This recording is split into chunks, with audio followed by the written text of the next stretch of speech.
let's begin. Thank you all for joining me today. The CE we're covering is leveraging key ratios for AE firms. Welcome. Let's see if I can get this PowerPoint underway. My name is Charla Roth. I am a CPA and a partner with Danable and McKee. I'm also a principal at Danable and McKee Associates. I've got over 23 years experience providing audit, accounting, and consulting services for a variety of clients. I specifically work with architecture and engineering firms and do a lot of work with federal acquisition regulation audits, otherwise known as FAR overhead audits. I work extensively with the New York State Department of Transportation. I also specialize in improving accounting for AE firms. I specialize in software packages such as Jira, Deltek, QuickBooks. So hopefully today we're going to jump into a lot of different discussions about how to improve your financial statements through analytical and ratio use.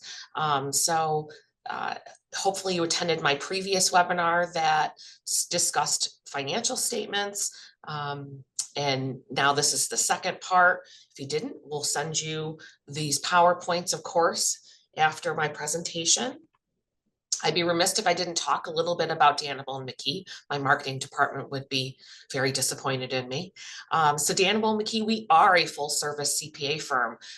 We do provide superior services in both audit and taxation, accounting services as well, bookkeeping, outside bookkeeping. Our clients consist of those in New York State and throughout the United States. I have clients in California, and while I reside here in Syracuse, New York, I have clients in California. I have clients in Alaska, all the way down to Florida. So as you can see, we provide a service throughout the country to architecture and engineering firms. We do have offices, as I mentioned, here in Syracuse, New York. We have offices in Binghamton, Schenectady, Auburn, all New York offices, and then also Tampa, Florida. We do have a consulting group. I mentioned earlier that I am a principal with Danable McKee Associates, and we actually just rebranded. Our new name is DM Consulting Group. So I need to get used to using that new terminology. We specialize in the architecture and engineering industry by providing firms with ownership transition and buy-sell agreements. So if you have any need for that services, please reach out to us. We'd be happy to work with you. But as I mentioned today, we're really going to focus in on that next step. So my last webinar was about understanding your financial statements, making sure that they were tailored for your industry, that being architecture and engineering firms. You are very unique. So this next piece is really digging into understanding the financial statements and taking them a step further through ratio analysis and benchmarking. So financial statements can be analyzed using a lot of different key financial ratios. There's lots of numeric calculations involving the comparison of various amounts within your financial statements. And we're going to walk through all of those today. We talk about benchmarking. Architecture and engineering firms are probably the best industry to benchmark up against your other competitors. There's so many avenues out there. So we're going to talk about benchmarking with some of the same ratios for the same firm, your own firm from previous periods. We're going to talk about benchmarking against a predetermined standard, maybe your budgeted amounts. We're going to talk about ratios comparing to other industries. As I mentioned, architecture and engineering firms are so unique in that you have a lot of different benchmarking tools. We're going to cover those today. Financial analyst groups have really broken down these ratios into different facets of your firm's financials and operations. So we're going to provide you with an overview of some of those categories, but specifically, I'm going to dive into some of the ratios that are so particular to your industry, because that's what's really important. And you do have a lot of ratios to help you understand and drive efficiencies and production in your business. Industry comparison. So I'm going to talk about this till I'm blue in the face. Industry in comparison is just going to be so important for your firm.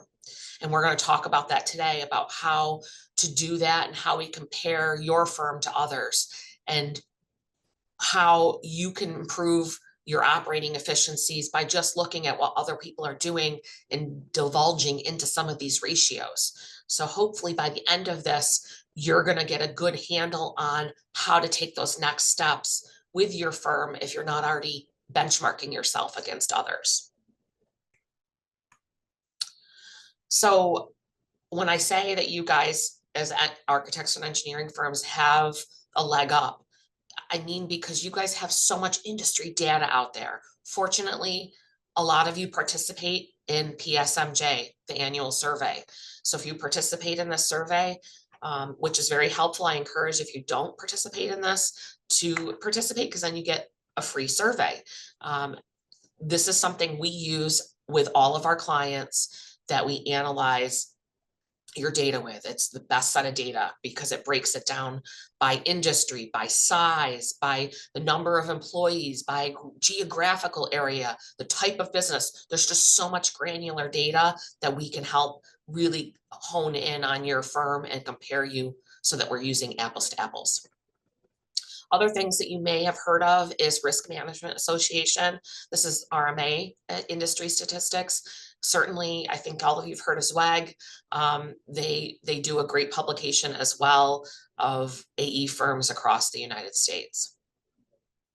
So really, when you're utilizing this industry data, it's really important that you identify comparable firms. So you're using similar size, similar type, similar geographic, similar to what areas you focus on, what is your type of, what specific engineering do you do? Are you architecture? Are you engineering? Are you a split? All of that can be broken up in your information. And I want to also say, if you have questions, you can feel free to put them in the chat. I will address them as best as I can throughout. And then if we don't get to them, just know that I will definitely answer them through an email after this. I know we've got a really packed agenda today, and we want to try to keep it to an hour.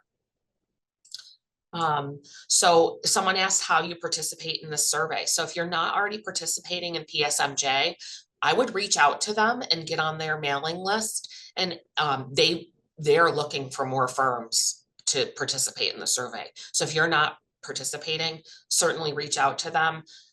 We can help bridge that gap too. If you reach out to me after this, I can help you with that. ZWEG, certainly if you're members of ZWEG, if you use any of their services, they're going to collect your data and utilize that. Again, if you do not have any connection with ZWEG, there's obviously a little bit more of a fee there that you to utilize their services, but certainly it's a great resource. Okay. All right, so we talked about all these different categories of ratios. So one of the first categories I want to talk about is liquidity. So liquidity ratios are really going to provide an indication of your firm's short-term solvency. So what's your financial situation? How liquid are you? Hence the name. How liquid is your firm? So these ratios are going to provide an indication of your firm's ability to meet obligations within the next 12 months. Okay, so this is really looking at how liquid you are. Again, the name, perfect. Some items you may have heard of before is your current ratio, working capital, accounts receivable turnover, your average work in process. Those are liquidity ratios. So what I want to do is I want to take a little walk through the balance sheet, because liquidity ratios are focusing in on the balance sheet. And so many of your firms out there, I know you focus in on that income statement and you do not dive into your balance sheet on a monthly basis. And the balance sheet is going to drive your results. So you need to spend time analyzing your balance sheet. And here's why. We're going to walk through some of these ratios, and they're going to derive your cash flow. You know, when you're looking at your receivables, your WIP, those all are going to drive your cash flow, and you can't do anything without cash flow. So if you're ignoring your balance sheet on a month-to-month basis, you're neglecting your business. And certainly your balance sheet consists of your equity. You want to understand your equity in the business. That's important to you owners of your firms. So balance sheet's important. Don't ignore it. So this is one presentation that I love. This really shows you your composition of your balance sheet. So up here, we have our current assets, our long-term assets, and then our liabilities and equity. And what we did here is we showed our assets as a percentage of the total assets, and then our liabilities and equity as a percentage of your total liabilities and equity. So you can see really where your concentration is. And as an AE firm, obviously your concentration are going to be in two major areas, receivables and WIP. Those are going to be your two largest assets. And depending on your situation, whether you own a building or you have, a significant line of credit, that's going to be a focus of where your liabilities are. So maybe you have a lot of sub-consultants paid when paid, you have a drag on that. You're going to see, quite a concentration in your accounts payable because some of those paid when paids are sitting in there. And certainly your concentration there, you want to see that equity concentration to show your return on the business. So this is just broken down so you can see it. So this is what we were just looking at, but blown up. This is huge. So this is all of your current assets and long-term assets just broken down. And this isn't something you maybe need to look at every month. It's maybe something every quarter. You just really look at the concentration of all of your assets and what's the composition of those. And does that make sense for your business? So this is a 5-year analysis just to show, the year over year where your concentration is. So this is just one tool for you in your business to see particularly where do my assets land. So how's my cash balances year over year? Is my cash been steady? Receivables, have they ticked up over the years? Are they a more significant portion of my assets? What does that look like? What about WIP? So those are all things you can look at on a quarterly or even annual basis. And this is also the income, the liabilities blown up for you. So this is much more detail, much more granular to really see what your liabilities are. And because again, I know so many of you are not focusing on your balance sheet. So this is just something that you really should add into your mix of something you're doing at least on a quarterly basis, that you're really digging in and determining what is going on with your balance sheet and compare it to quarter after quarter, year after year, just to really analyze. So let's dive into some of these ratios. So again, you're going to get all these PowerPoints after this, and you can take and I have all these ratios written out for you so that you'll be able to translate them and be able to add them into your mix of your monthly financial reporting. So the first ratio is your current ratio. So for purposes of this, I took deferred taxes out. I think that makes sense. Not everyone is a C corporation. So we took current assets less current liabilities, excluding any deferred taxes. So what I like to do is I like to do a 5-year comparison with everything. I think that's a good segment, especially when we look at COVID, post-COVID, pre-COVID, where COVID in the middle, this is what you want to really analyze what you were before, what you were during, and then how have you recovered? Have you recovered? Those are all great things to look at. So current ratio is really just measuring how liquid you are. So your current assets less your current liabilities.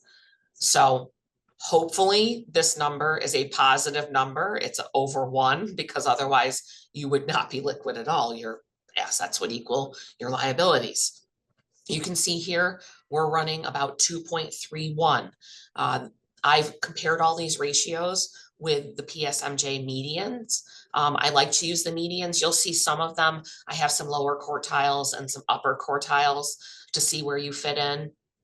But certainly the median is where I like to compare all my clients with. So you see this company is not as liquid as maybe some of their competitors. Why is that?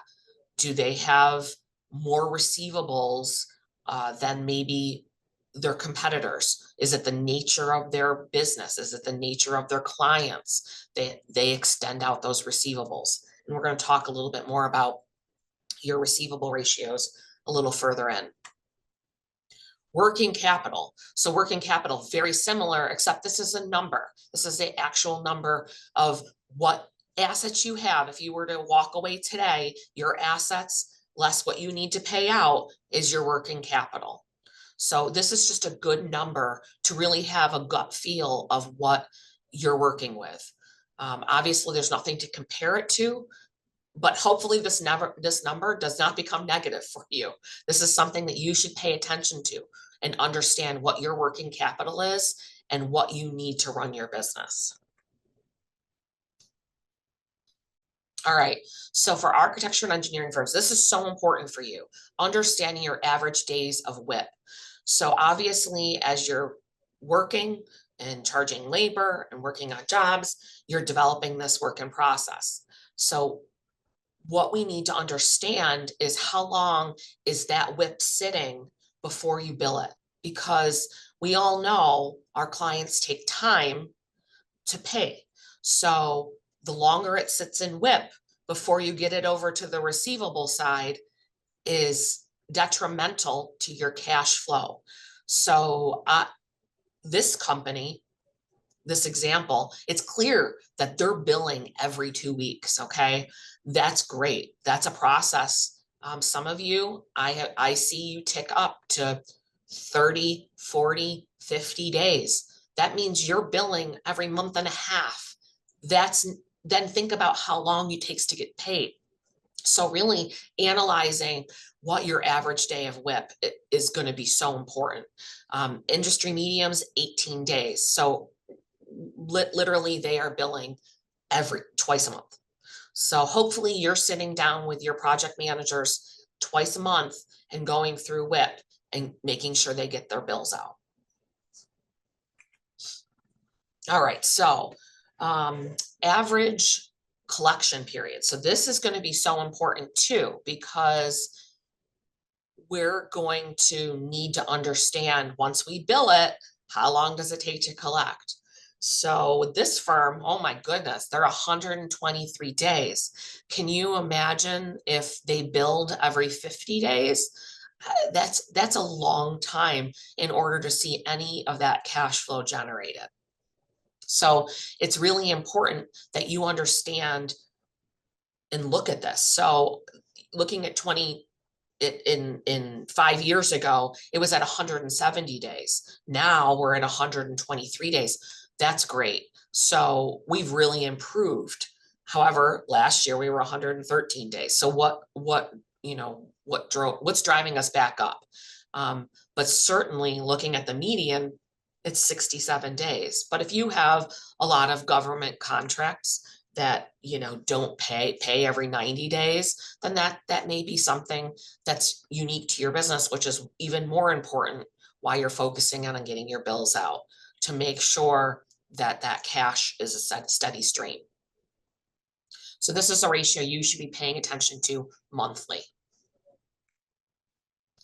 All right, so leverage ratios. Leverage ratios are really important to understand for your business. So they're going to measure the extent to which your firm operations are financed by debt versus equity. Okay, so some of you may have lines of credit.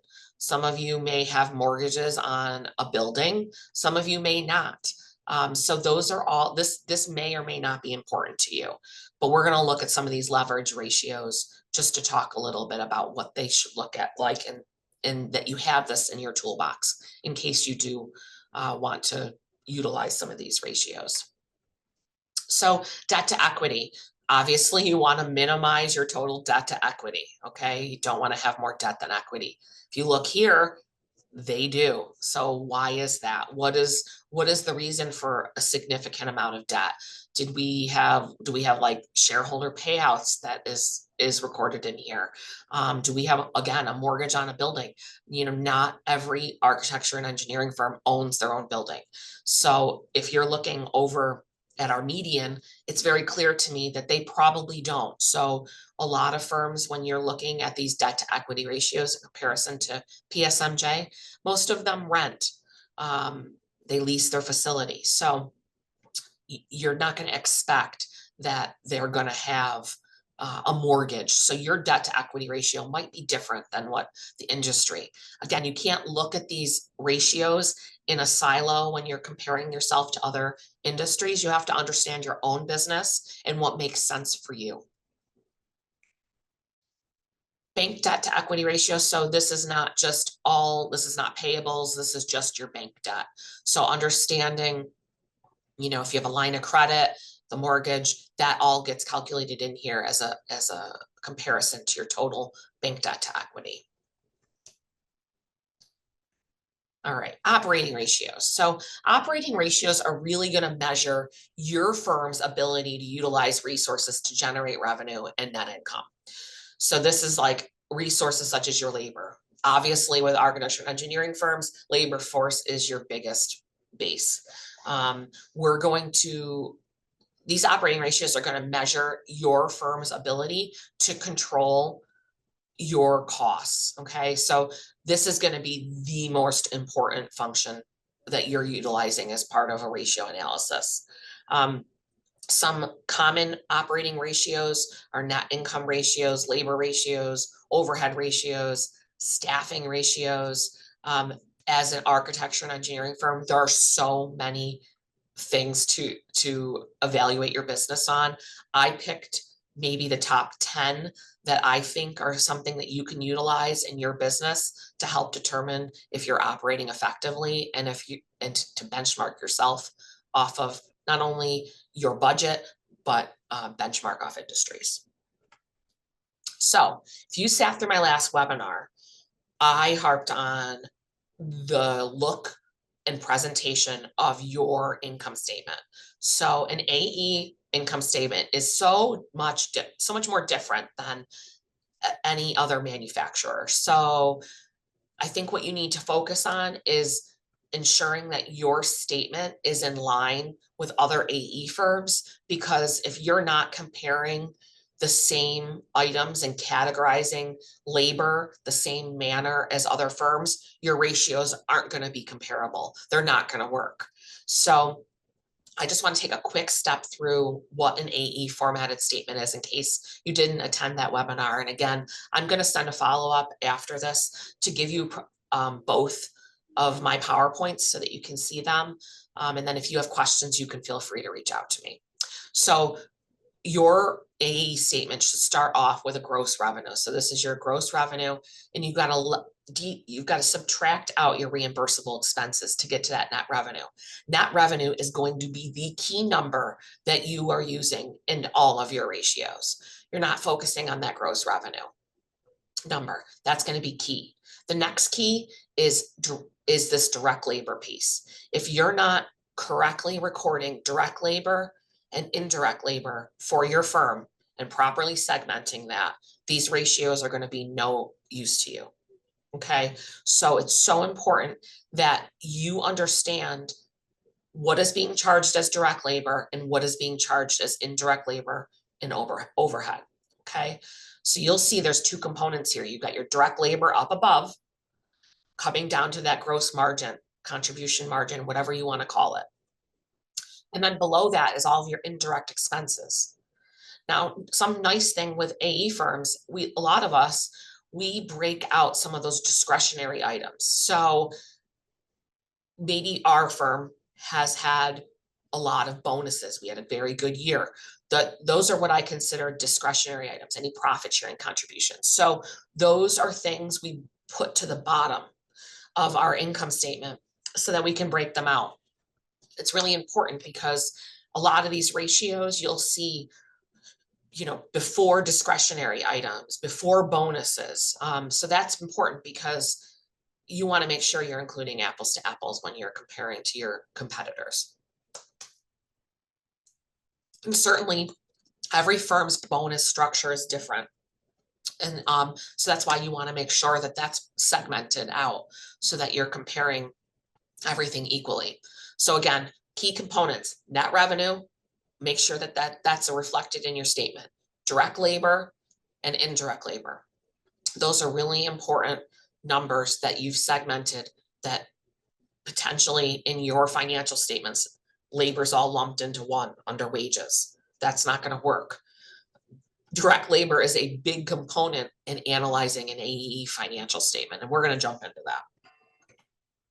All right, so I just love this statement. So this is going to show you a 5-year analysis, and everything, like I said, is based on this net revenue. So we did this, it's all based upon what your net revenue is. So everything's a percentage of your net revenue. Okay, so direct labor, understanding what your direct labor as a percentage of net revenue is so important. And if that starts to change, like look at this one, they are so consistent. That's great. That's what you want to see, right? So that your direct labor is a direct proponent of what your net revenue is. So it may go up and down as your net revenue goes up and down, but it's staying in direct proportion of that. And that's key. That's going to be key to your contribution margin for sure. So indirect expenses, looking at what your indirect expenses are year over year. So biggest component there is obviously labor, so how is that as a factor of direct labor? And we're going to get into some of those ratios as we go along. But this is just a really great tool, to look at on an annual basis of how you performed and how your direct labor compared year over year. So let's get into some of these operating ratios. But first, I see I have a lot of questions. All right, so some of these, I think I already covered. So a lot about the days fees generated. So I think I answered a lot of those. Actually, I'm going to go back to that slide because I think that there was a lot of questions on it. Let's go back. All right, so let's get, I think the most of the questions are on days fees billed. So accounts receivable divided by your days fees. So if depending on how you're calculating this ratio, if you're calculating it quarterly, it would be 90 days. If you're calculating it annually, 365 days. So this is something that you want to look at. So you're going to take your total receivables and you'll be getting this average days to collect. Again, I'll provide these slides to you afterwards. But this is a great ratio. So it seems like a lot of you are not using this ratio on a monthly basis. So that's great because it's not great, but it's going to be great because you're going to do it after this. So I love that you have a lot of questions on that. Another question was, what's the difference between income statement and a P&L statement? So there is no difference between an income statement and a P&L statement. So you're going to hear me probably interchange those words. So income statement is just your revenue and expenses. P&L is just your profit and loss. It's the same thing. Depending on the software you're using, they may call it P&L. Some may call it income statement. But again, it's interchangeable, one and the same. It's your profit and loss or your revenue and expense. All right, I think I answered all of those questions. All right, let me hop back to where I was at here. Jumping ahead, sorry. All right, so again, this schedule is great. Look at it annually. I don't think it's something you need to do on a monthly basis, but honestly, it doesn't hurt to just, even if you're looking at 2 years, to just put those comments, we call this a common size financial statement. If you put that as a percentage of net revenue, really understanding the ratio and relationship with each other is important, both on the balance sheet and the income statement. All right, so operating ratios. So the first one I want to look at is your net revenue per chargeable hour. And again, we're talking about this net revenue. We're not talking about gross revenue. We're talking about net revenue. This is the revenue that your people generated. Okay. We're not talking about subs. We're not talking about any of that. So it's just your net revenue. So net revenue per chargeable hour is really just your net revenue divided by chargeable hours. However, if your folks are not charging their time on their timesheets appropriately, this is going to be a really hard analysis. So the first step is ensuring that you're charging your time to both direct and indirect. Again, these ratios are going to mean nothing to you if your people are not charging their time appropriately. That goes for administrative folks and chargeable folks, technical staff, okay? So for this firm, we had a little over 4 million in net revenue, and we had 45,000 in chargeable hours. Our net revenue per chargeable hour was $91. Okay, so we're getting at $91 per revenue for per hour. Revenue dollars per hour. Let me say that again. But when I take this and look at the industry standard, they're getting 144. So what am I doing as a firm? I'm not capturing quite enough of net revenue per chargeable hour. So that's something that you want to understand and look at and see why. I mean, you're not even in the lower industry standards. So what's going on here? First of all, making sure your chargeable hours are accurate. But maybe you're not charging enough. Maybe you can charge more. Maybe there's something unique with your business. Again, it's great to compare to industry standards, but you need to understand your own business. And is $91 per net revenue dollars per hour, is that enough to cover all of your costs? All right, the next ratio is direct labor cost per chargeable hour. So direct labor, obviously this is a really big number you want to focus on, your direct labor piece, what you're charging time to contracts. So this is, if you're doing any work on contracts, it's considered direct labor. Anything that can be applicable to a specific contract is direct, okay? Anything that's not is indirect. So that's really important to differentiate. We're going to go through in a few other slides what happens if employees mischarge their time, how that affects your ratios. So it's just so important that you train your employees to properly charge their time. Okay, so if you look at this, it's direct labor divided by chargeable hours. So your direct labor is a little over 1.3 for this year, and compared to 45,000 of chargeable hours. So our net revenue per chargeable hours is $30, which has been pretty consistent for the last 5 years. So it's kind of important that you understand that, because obviously there's inflation. So if that's, if that's growing, that you'll understand why. But hopefully your net revenue per chargeable hour is also growing with that inflation. And if it's not, that's something you need to look at too. So this is the median here is $43. So that's interesting. This is a cross segment across the United States. So why is it that your direct labor dollars are so much less? What is your operation? Maybe you're in a rural city and you're able to pay less, but that's something to look at. And it's a good benchmarking for yourself, not only against prior periods, but the industry. Okay, so this is the most important ratio, operating ratio, that you need to consider. This is something that you should have as a running target in your mind, is the net multiplier achieved. So net multiplier is just your net revenue divided by direct labor. So we had net revenue of a little over 4 million and direct labor of a little over 1.3. So we have a net multiplier of 3.02. Okay, so that's important that you understand what your target multiplier is. As you're doing your budget, what is your multiplier? What do you want to achieve? And that you're benchmarking yourself throughout the year off of that amount.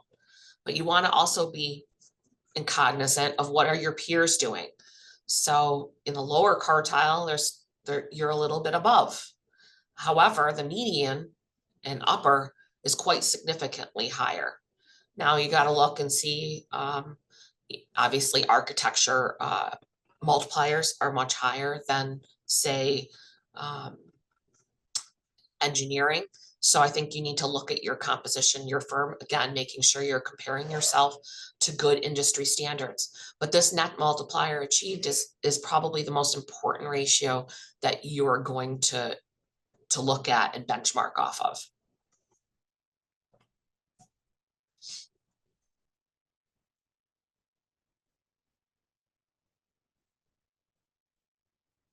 Just looking at some of the questions.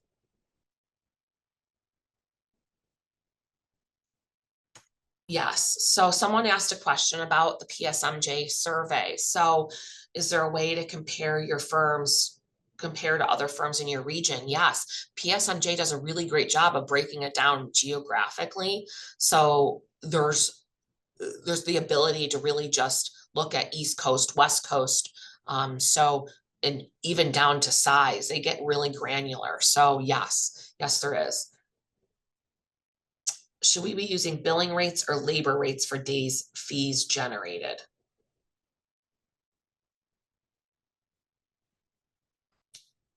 So the days fees generated is going to be based upon what you bill.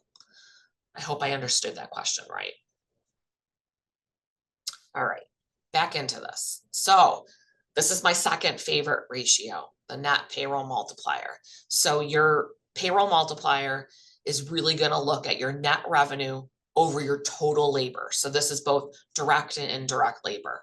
So what are you generating off of your labor? Labor is obviously your biggest expense as a firm. So you have net revenue of $4 million and total labor of 2.2. So I'm running a net labor multiplier of 1.84. The median standard is 1.9. So what does that mean for my firm? Certainly this is something I want to compare over the last couple years. It's something I want to compare to the industry.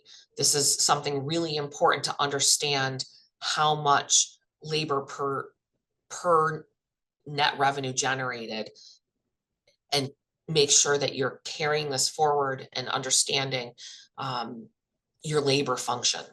And this is going to help look at your overall labor, because obviously you're going to have times where folks are not chargeable. I think it's really important to understand the total effect of your labor in comparison to your net revenue. Chargeability. So this is obviously one of the biggest things you're going to look at as a firm. You're going to want to understand how chargeable your folks are and compare that month over month. Okay, I think this ratio analysis compares it over a year, but this is really something that a lot of my firms have on their dashboard as something they're looking at on a daily basis. Obviously, folks are charging time into their into your accounting system, and looking at their chargeability is important, and it's an important thing to track because it's very easy for things to spiral if you're not paying attention to your chargeability. So you're going to take your direct labor over your total labor. So again, if your employees are not charging direct labor properly, this ratio is going to be meaningless to you. But ensuring that you set a budget for yourself of what your chargeability is that you want to look like. Maybe your chargeability is different in March than it is in November, but understanding your business and what your ratio should be at any given time is something you're going to want to monitor. Okay, so again, that's just your total direct labor divided by your total direct and indirect labor, your total labor. Okay, so this firm, the chargeability is at 61%. They're extremely chargeable. If you can see, industry median is 59%. So that this is really an interesting. I think that they're very chargeable. Unfortunately, I see a lot of clients that are usually fall below that median. So it's something you want to focus on, because obviously chargeability translates directly to your net income. All right, so this is another nice ratio for firms, especially if you are billing out at an overhead rate. If you work with any federal agencies, if you do a FAR overhead rate audit, this is something you're going to want to pay attention to, to understand what your overhead rate is. So overhead rate is literally very simple. It's just taking your total overhead. That's all of your indirect expenses. So it's your indirect labor, it's any occupancy costs. That's all of your overhead costs divided by total direct labor. Okay, so if I had overhead of $2.3 million, I would divide that by that 1.3 million of direct labor. My overhead rate is running at a run of 171%. And that's really important when you're, obviously going out to bid on jobs. That's something that, agencies may look at. What is your overhead rate? This is obviously something they're going to have to reimburse for every direct labor dollar achieved. So what is that overhead rate? And industry median says 164%. However, this firm has been averaging around 174%. So, it's something that you want to look at. Why is your overhead higher than industry median? That's something that you want to break down and really understand.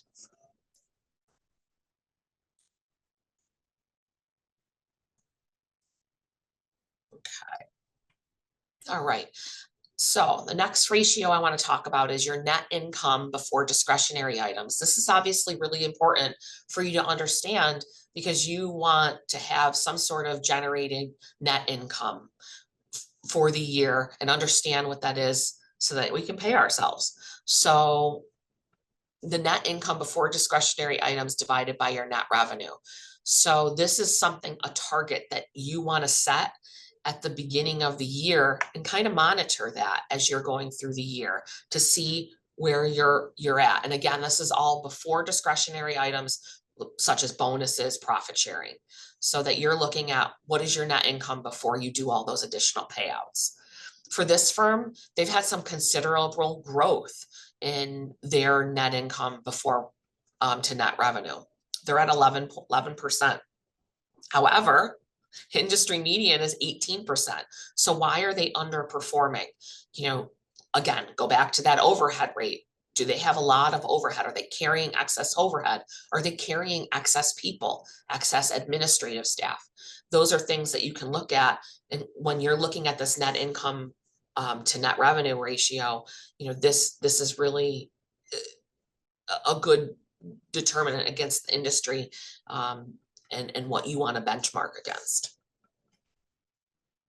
All right, so we've talked so much about labor, and I just want to emphasize that labor classification is so important because it really does drive these ratios. When your direct labor is accidentally classified as indirect labor, it's going to have a tremendous effect on these three ratios. And these are my three key ratios I talked about.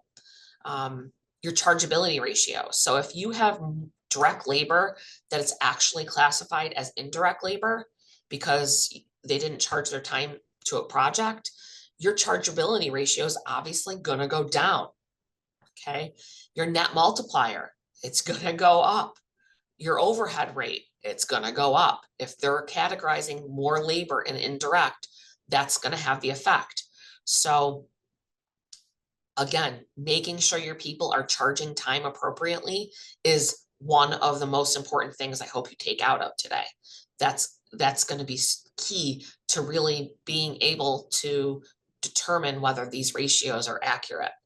On the opposite end, so say you have indirect labor that is actually being classified as direct.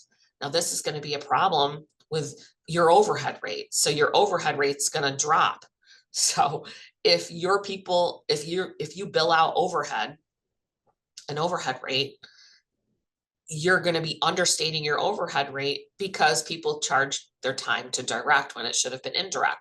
So really training your employees to understand the distinction. And we work with a lot of firms to really help make that distinction and set up codes within their time charging system to ensure that they are charging their time right. Staff ratio. So as an architecture and engineering firm, this is a really great tool for you. So looking at your staff ratios are really going to help analyze your business to determine if you are operating outside of the means of other firms in your area. It also is going to help analyze, what's ticked up over years, if you're understaffed, overstaffed. So looking at some of these financial parameters are really going to help you. So you're going to hear me say technical staff. So PSMJ uses the word technical staff. That's really going to be any employee that spends more than 50% of their time on chargeable projects, okay? Non-technical staff are accounting, IT, marketing, for those that spend less than 50% of their time on chargeable projects. So one of the ratios I love, and I guess I keep saying that because I love all the ratios. One of them is net revenue per total staff. So you're going to take your net revenue and see, I keep saying net revenue, net revenue, net revenue. You got to know what that number is. That's got to be on the face of your income statement. So net revenue here is 4.1. And I have total staff of 35. So my net revenue per total staff is $119,000. So that's what I'm generating in order to cover all of those staff. So comparing that to median, again, I go back, this is, looking at this firm, this example, I wonder if they're charging enough on their projects, because you look at median, they're getting 179,000 per revenue dollars per staff. That's a big difference. And yes, geographic, that's important, but there's standards that you can look at for the geography. But I think that's something you need to look at and understand in order to be profitable. Maybe your net revenue being generated, or maybe you're overstaffed. Possibly maybe a little bit of both. So this is a ratio that really can help you understand that and dive into that a little bit more. So this is a really great one. Talks about net revenue per technical staff. So this is just looking at your technical staff, those that are 50% more chargeable on projects. So we only have 29 technical staff here. So net revenue per technical staff is $144,000. But if you look at industry standards, we're at 220. So this is a really great ratio to see where you're running per technical staff. Possibly, it's very hard. This firm obviously hasn't seen a lot of growth over the years, but they have seen growth in their technical staff. And it's hard, I know, once you get technical staff on board, you don't want to let them go. But you need to also realize the cost of carrying that employee. Okay, so this next ratio is net revenue per project manager. So this just breaks it down a little bit more granular of project manager, just looking at what industry is doing compared to you. Again, just another great tool, just taking net revenue. If you have how many project managers do you have? Just comparing that per project manager. All right, so throughout this, I've really mentioned that we need to use some targeted financial ratios as a means to meet your firm's goals and profitability. So when you're doing your annual budget, I really want you to set at least at minimum 3 standard ratios for yourself. What is your targeted net multiplier that you want to achieve? What is your chargeability that you want to achieve? And what's your overhead rate that you wish to achieve? Those are all going to be really important that you're analyzing. And your net multiplier, maybe you're going to, if you do a monthly budget, maybe that is something that your multiplier differs throughout the year. That's understandable. Certainly chargeability, same thing. And obviously your overhead rate. So sometimes those ratios fluctuate throughout the year. So if you want to do that by month, that's great, but certainly you should have an annual number that you're trying to target and achieve. All right, so everyone's like, well, how can I achieve the most maximum of the ratios and compare myself to industry? Like, that's not what we're trying to do here. You're not trying to maximize the ratios. What you're trying to do is ensure that you understand the ratio, understand your firm and its own performance, and as it relates to other industry standards. So you're not trying to achieve the most and compare yourself to industry, but you need to make sure that you're comfortable with how that ratio is with your firm and how it affects you. So leverage and liquidity ratios are generally maintained in ranges that make sense for your specific firm. So your days in sales. So if you have a payer that doesn't pay 90 or 120 days, your days in sales are going to be much different than industry standard. Current ratio. If you have a lot of cash on hand, because that's just how you function with your business. You have a lot of cash in your money market account, then your current ratio is going to be a little bit different than standard. Debt to equity. Those are going to be different if you are owning your own business. If you use a lot of sub-consultants and you have payables to those sub-consultants, your payables may be higher than industry ratios. So those are all things that you need to understand within your own business and make sure that you're applying it for yourself. There is generally no goal to increase most operating ratios. I'm sorry, there is generally a goal to increase most operating ratios. Obviously, you want to achieve the best multiplier you can achieve. Your utilization rate is just so important that you're maximizing that utilization rate and maximizing it again for you, for your firm. Okay. Again, there's limits and potential negative consequences if they're increased too much. You're going to be running your people into the ground. Potentially you'll have unhappy employees, and then you're going to go in the opposite direction when they all quit. So those are all things that you need to weigh. What is a good middle ground? What you want to achieve? So I've shown you a couple different scenarios, but this is the balance sheet, and I'm going to say it again. This is really, the balance sheet is something that you need to focus on a day-to-day, on a month-to-month basis, not day-to-day, but a month-to-month. Okay. So much effort is put into looking at your income statement, your P&L. You really need to understand what's going on in this balance sheet. And just looking at a quick, simple ratio. So just evaluating the 4 top ratios that I spoke about: your current ratio, your days fees in AR, and your days fees in WIP. Okay. So understanding how they compare. Sometimes I set this up for the actual to date and then the trailing 4 quarters. Sometimes I set this up and it's literally this year compared to prior year. So there's a lot of different things that you can do, and I can help you set this up and make what makes the most sense for your firm. But this is something that you need to focus in on at least monthly, really understanding what those days fees are, because if they start to get out of control, you don't want that to happen before it's too late. And looking at those days fees, making sure that you're billing your WIP timely, just knowing how long it takes for your receivables to turn over.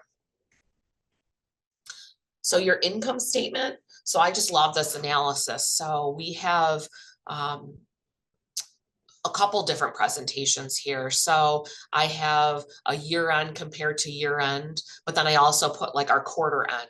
So I kind of wanted to see from quarter end to year end how things changed. How is my net multiplier in June versus December? How is my utilization running?